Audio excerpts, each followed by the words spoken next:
If your job at a healthcare facility includes disinfecting against viruses, you know prevention is the best medicine. And maintaining healthy spaces starts with a healthy cleaning routine. Grainger's world-class supply chain helps ensure you have the quality products you need when you need them. From disinfectants and cleaning supplies to personal protective equipment, so you can help deliver a clean bill of health. Call 1-800-GRAINGER, click Grainger.com, or just stop by. Grainger, for the ones who get it done.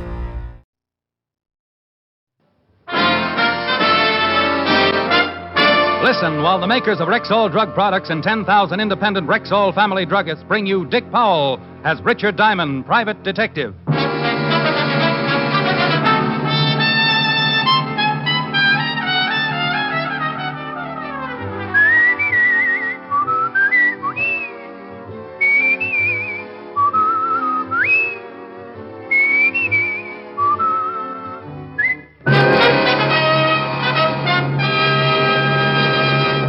Good evening. This is Bill Foreman speaking to you for the 10,000 independent druggists who have made the word Rexall part of their own store names. They've done that because they recommend and sell the 2,000 or more drug products made by the Rexall Drug Company. Rexall's brand new multivitamin product, Formula V10, is an excellent example. For Formula V10 is a really pleasant tasting, really easy to take product that helps prevent vitamin and iron deficiencies. The recommended daily dosage supplies twice the minimum requirement of vitamin B1, 5 times the requirement of iron, plus minimum daily requirements of A, D, and B2, plus red crystal and vitamin B12. Ask for pleasant-tasting Formula V10. That's V as in vitamin. V10 at Rexall drugstores everywhere. The stores with the orange and blue sign. Good health to all from Rexall. Now, your Rexall family druggist brings you a transcribed half hour with Richard Diamond, private detective, starring Dick Powell.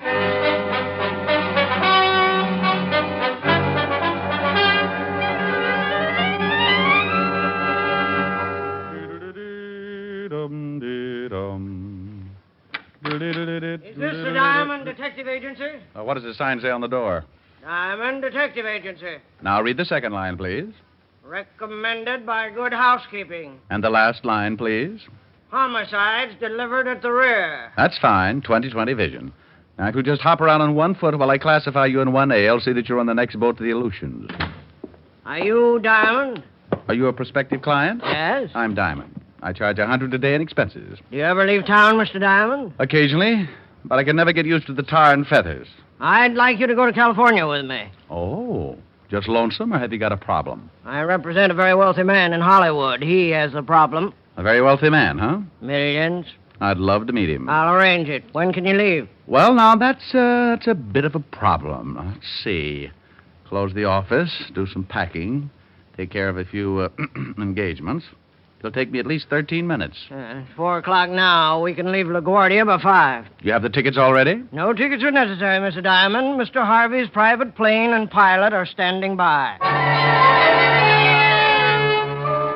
The gentleman's name turned out to be Kane, Fred Kane, from Beverly Hills, California. Obviously representing a client with more than a cozy income. Private plane, private pilot, and worth millions. How cozy can you get? I called Helen, told her I'd send her a starlit swimming pool or something, and by 5:30 I was riding with Fred Kane in Mr. Harvey's private plane, headed for sunny California. Comfortable?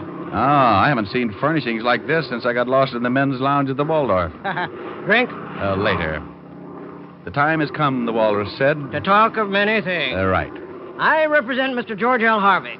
The big motion picture producer? Yeah. He's being blackmailed. Well, I come all the way to New York for me. You've got some pretty good boys in California. Spade, Novak. Of course, they haven't got my blue eyes. GL didn't want any local talent brought in on this case. You're quite well known, even in California. Oh, well, I can understand that. GL thought it'd be a good idea to have an outsider helping him. Someone who wouldn't be recognized. Okay, bless old GL and all his little millions. Now, who's blackmailing him? GL will tell you everything himself when we get to California.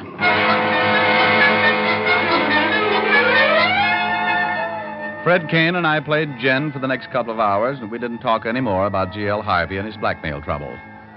By 8:30, we were somewhere over Kansas, and I was getting sleepy, so I turned in. Around 6 the next morning, we landed in Burbank. I stepped out to get my first look at beautiful, wonderful, sunny California. We'll have to run for it. GL will have a car waiting. A car? I'm surprised at GL. I thought sure he'd meet us with his private life raft. The car was waiting all right, complete with chauffeur, footman, and dinghy. We plowed our way through 6 inches of early morning dew and headed for the Beverly Hills Hotel where I was supposed to stay.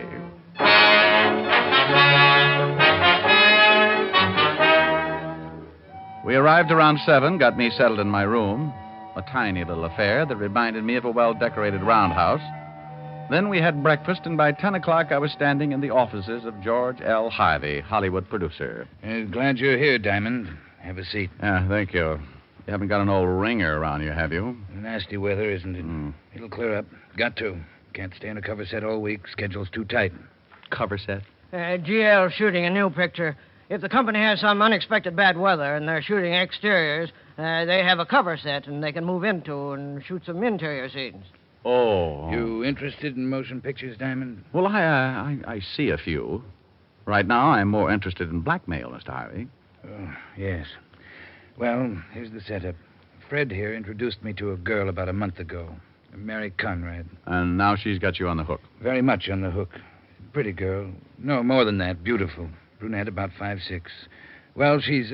Beautiful. We became very, well... Friendly. Yes. I'm married, Mr. Diamond. My wife doesn't know anything about this. Unless Mary Conrad tells her. Yes, and she's threatened to do just that. Unless you kick through with something. Yes. Money? Yes, $100,000. Well, that's a nice round sum. Fred should be more careful about the girls he introduces you to. I had no way of knowing, Diamond. I met the girl in Las Vegas. 2 weeks later, I met her at a party down here. It was just as much my fault. I saw her with Fred and wanted an introduction. And you got it. $100,000. How do you do? Yes. You want me to get something on her or to get the evidence back? Well, yes. So wonder you don't get into more trouble, GL. You just don't know how to say no. It was pretty obvious that I'd have to meet the blackmailer, so a party was arranged by Fred Kane at GL's beach house, and without GL's presence, so I could get acquainted with the beautiful Mary Conrad. GL gave me a $200 retainer and blushed a little when I kissed him on both cheeks.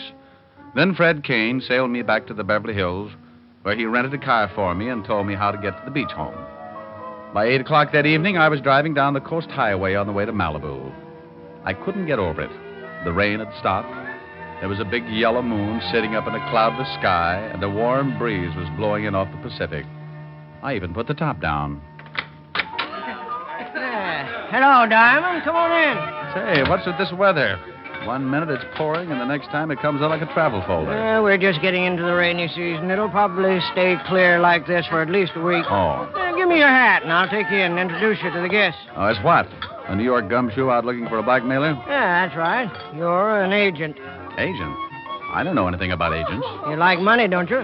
That's my name, spelled backwards. Then you're an agent. It was a small little party. That is, of course, if you compared it to Ebbets Field during a World Series. GL's house was in the middle of what was known as Malibu Colony. That's a bunch of houses built right out on the sand and surrounded by money. Fred took me around and introduced me as an agent from New York and an old friend. I met everything from producers, writers, and directors to several well-known motion picture stars, one of which had her French poodle with her. And this is Michelle, Mr. Diamond. Say hello to Mr. Diamond, Michelle. Oh, oh! Oops, sorry. Great Dane. And on until finally we got around to my objective for the evening. And believe me, I'd enlist 3 times a week just to go after that kind of an objective. Brunette, about 5'6". When she looked up at me, I felt as nervous as a cat in a ukulele factory. This is Mary Conrad, Mr. Diamond, Mary. Hello. Be Hello. nice to him. He's a big New York agent. I see some other guests now. Take care of them, Mary. Looks like Fred has paired us off. Well, he knows a good combination when he sees it. Two best-looking people at the party. Of course, I'm prettier than you are. How long have you known Fred? Fred? Oh, years and years. We used to play stickball together over in Canarsie. I thought Fred was a native Californian. Well, oh, yes. Well, he is. He used to come all the way to New York just for the stickball. We had quite a team. I'll bet you did. What position did you play? I played left gutter. That's the dirty side of the street. Oh. How about a drink, huh? She showed me where the bar was, and we sat down and got acquainted. Then she showed me where the ocean was, and we took off our shoes and walked out on the sand. Then we sat down and really got acquainted. It's nicer out here. And I don't like parties much. Well, I like this one. Compliment? Naturally. Oh, thank you. How long are you going to be in California? Oh, I don't know. It depends. Business? Yeah. You're not having much fun, are you? Oh, sure. I'm having a ball. You're lonesome, aren't you? Like 50 miles of dirt road. Let's leave the party. All right. Where to? Well, my car's here, and it wouldn't be good to be seen leaving together. I'll go first, and you follow in about 5 minutes. You can pick me up at my house. Score for Diamond. She gave me her address and told me how to get there. Then we walked back to the party, and she left. I gave the high sign to Kane, and in 5 minutes I followed. Mary Conrad's house was on the outskirts of Beverly Hills, south of Pico. There was a long, low, black sedan, the type a chauffeur usually drives, parked in front of the house. The same car that had picked me up at the airport that morning. And it belonged to G.L. Harvey. Before I could get parked, the door to the little house flew open, and old G.L. himself came barreling out like a squirrel with his tail on fire. G.L.! Mr. Harvey! Hey! Mr. Harvey!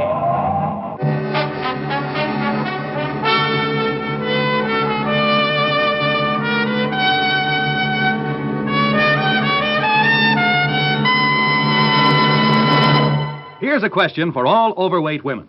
Would you like to know how to reduce without starving, without counting calories, without back-breaking exercise? Would I?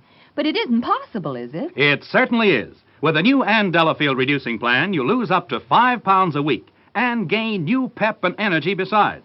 Best of all, you have none of the hunger pangs and bother that most people dread about reducing. The Ann Delafield reducing plan shows you how to lose weight naturally. Sounds wonderful. What does the plan include? Everything you need to slim you down and keep you slim. Vitamins to bolster your diet. Ann Delafield appetite-reducing wafers to curb that unruly appetite, and an important complete beauty book. And here's a tip for all overweight men. Rexall is proud to announce their new Delafield reducing plan for men. It's sound, scientific, and easy. So look young, feel young, stay young for your age. Ask for the Delafield reducing plan for men. Available only at Rexall drugstores. And now back to tonight's adventure with Richard Diamond, Private Detective, starring Dick Powell.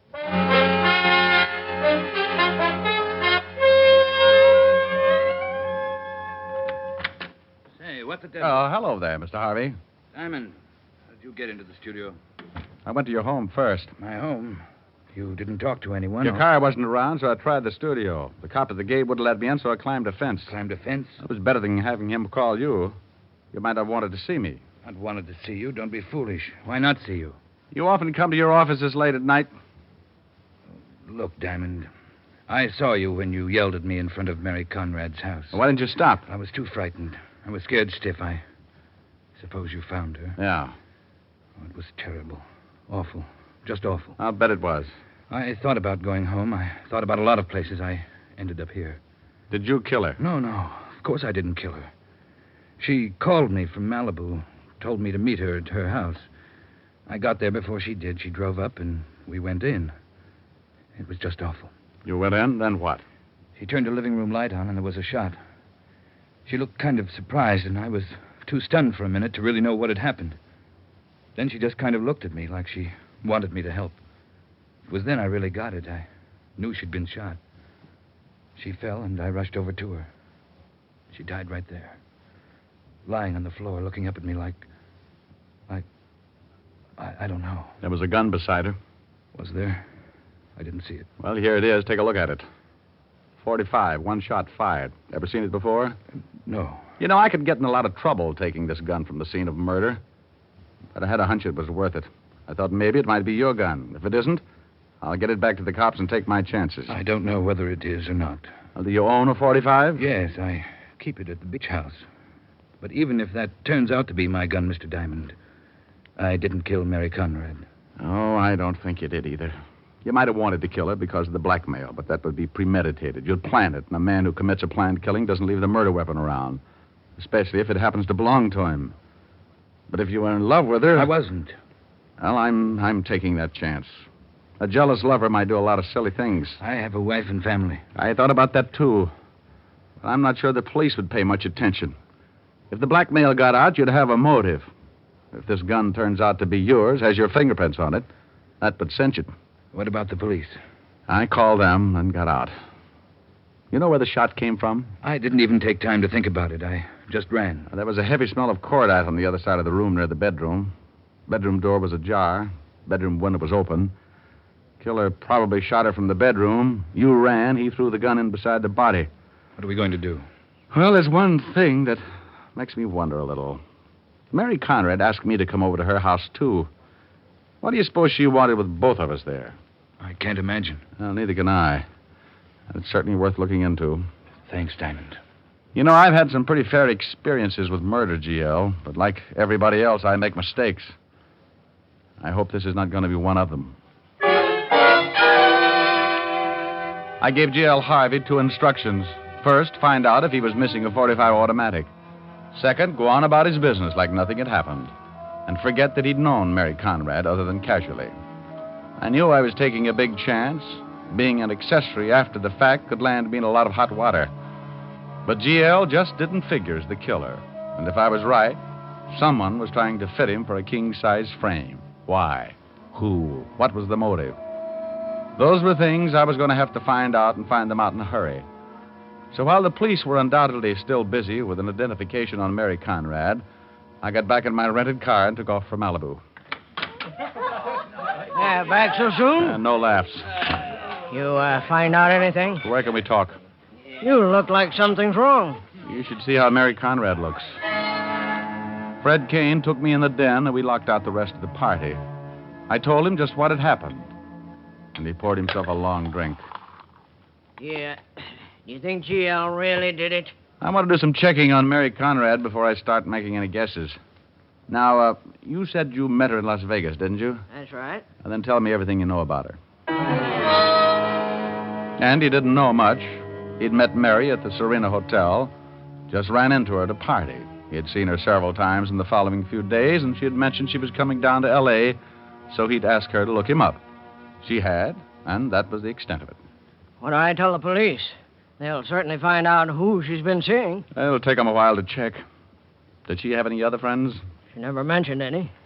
You met her at the Serena. Was she with anyone? I don't remember his name. You remember the date? It was about a month ago, the last few days I was there. Oh, well, okay. I'm going to take a trip to Vegas and see if I can find out anything more. You must really think GL's innocent. Don't you? Well, yes.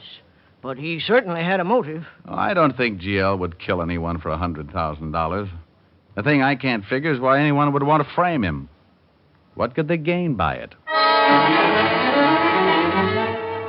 I drove back to Burbank, grabbed the late plane for Las Vegas, and about an hour and a half later, I was checking with the desk clerk at the Serena. We went through the lists of guests during the time Fred Kane's last visit. Kane had checked out on the 8th of October. He said he'd met Mary Conrad several days before. I gave the desk clerk her description, but he didn't remember. And she hadn't been registered at the Serena. So I started checking every hotel and motor court in Vegas. Mary Conrad, huh? Yeah, about 5'6", brunette, blue eyes. Mary Conrad. Oh, she didn't register here. Here, take a look for yourself. I kept going, one hotel after another, and no Mary Conrad registered at any of them. But she had to live someplace if she stayed in Las Vegas. Bartender, give me a scotch and water. Sure, Jake. Hey, you look a little beat, friend. Can I buy you a drink? I just bought one. Hey, I understand you're trying to find Mary Conrad. You know her? Yeah? Well, friend, I'd like to ask you some questions. What's it worth? Depends on how much you know.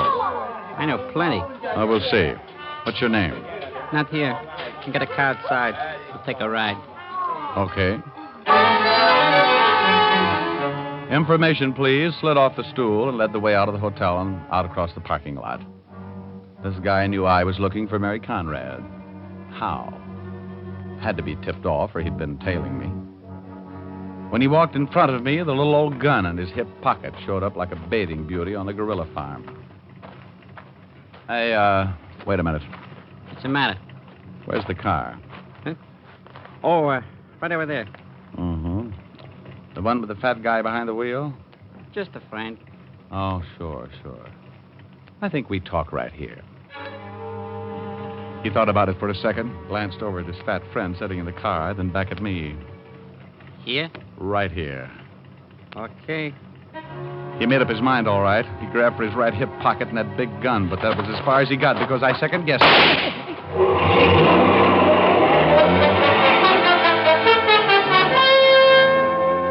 His friend took off, staying behind a line of parked cars until he was clear of the parking lot and far enough away so I couldn't get in a good shot. I leaned down over the man who had wanted to kill me.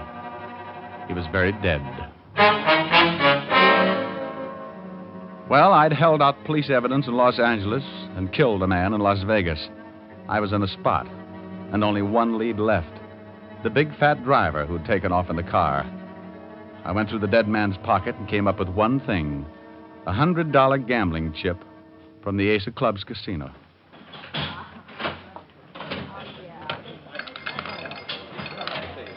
Oh, how about using that car of yours? Huh? Don't turn around, or you'll get mixed up with a lot of bullets. What do you want? A talk. Keep looking straight ahead like nothing was happening. I'll kill you if you try anything, I promise you that. What is this? Who are you? I just shot a friend of yours in the Serena parking lot. I've been in my office all night. Oh, sure. Start walking for the door. You'll never get away with this, Diamond. I thought you didn't know me. Start walking. I own this place, Diamond. My boys are all over the joint. Swell. Yell for them once and you have a dirty old hole in your pretty coat. Look, you and me can discuss this without getting rough. Out the door. And smile.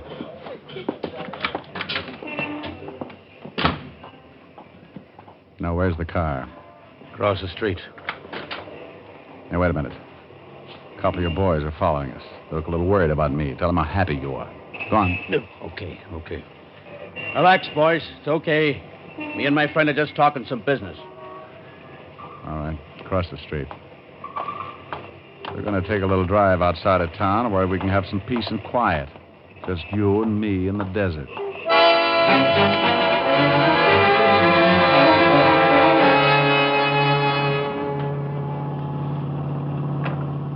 That's good enough. Pull off the road. Look, Diamond. Pull off the road. You know the cops are going to be out looking for you. That's why I need some answers in a hurry. Why did your boy try to kill me tonight? I don't know what you're talking about. Get out of the car. Now, look, I swear... Get out. What's this going to prove, Diamond? You're going to start walking. Straight out into that desert. At the end of 100 paces, if you haven't told me what I want to know, you're going to get it. Right in your big, ugly face. You'll never get away with it. Walk. Now, that's the trouble with you big, tough guys. Get a fellow in a spot, and you never figure he might just be desperate enough to shoot his way out of it. Why did your boy try to knock me off tonight? I've got a lot of dough, Diamond. I can get you out of the state and make you rich. I'll swear you killed my boy in self-defense. How well do you know Mary Conrad? Well, never heard of her. I've held out police evidence in California, and I've shot a man in Nevada. I'm in a tough spot. I'll just about do anything. You kill me and you'll never find out anything. I'll keep looking. Who else is mixed up in this? How'd you know who I was? I found out. Well, you're nearly there. You're bluffing. You got 15 paces to go. You'll never get out of town. You kill me and every cop in the state will be after you. You're a big man, huh? I swing a lot of weight. Well, I don't like your kind of big men. Stop here. Now, how about it? Going to tell me how you're mixed up in this? Now, wait a minute. This is getting ridiculous. It's a matter of opinion. You going to tell me? Wait. You must be nuts. Supposing I did know something.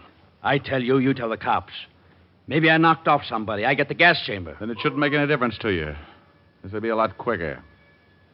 What do you want to know? Who's Mary Conrad? My girl.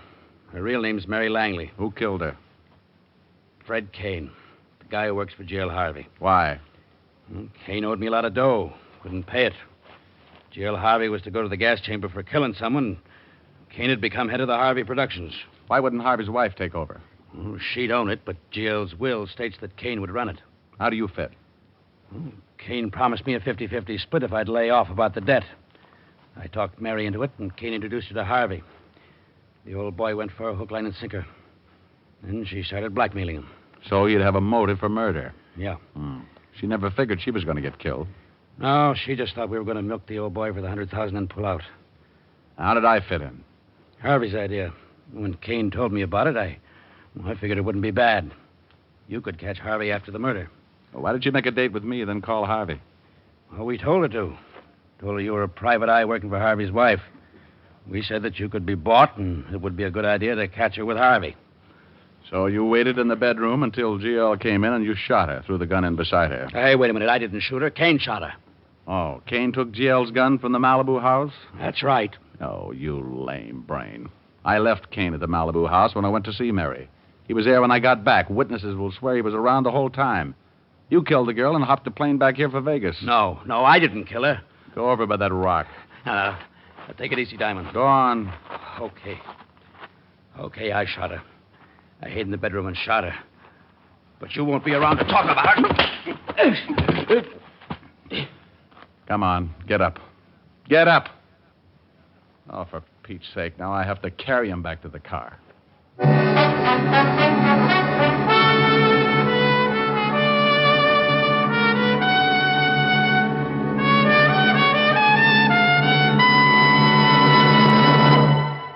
Here at last is a mouthwash that cleans as it sweetens as it deodorizes.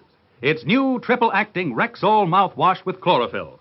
And it's more effective because it combines nature's own breath freshener, chlorophyll, with a foaming action that floats away retained food particles. What's more, a special surface-active ingredient gives Rexall mouthwash with chlorophyll a wider coverage, a deeper penetration. The result? A clean, fresh mouth.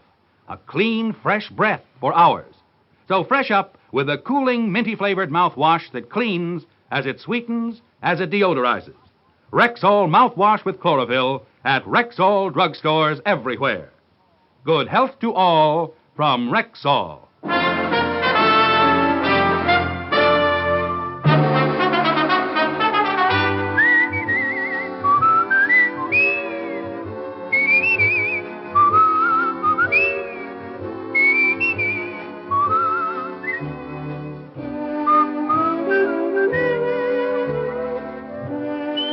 Richard Diamond, Private Detective, stars Dick Powell in the title role and was written by Blake Edwards with music composed and conducted by Frank Worth.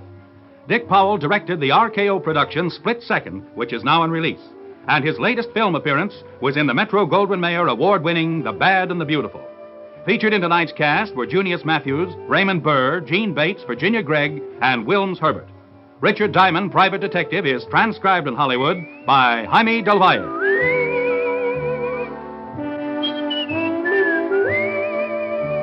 This is Bill Foreman inviting you to be with us next Sunday at this time when Rexall Drug Products again bring you Dick Powell as Richard Diamond, Private Detective.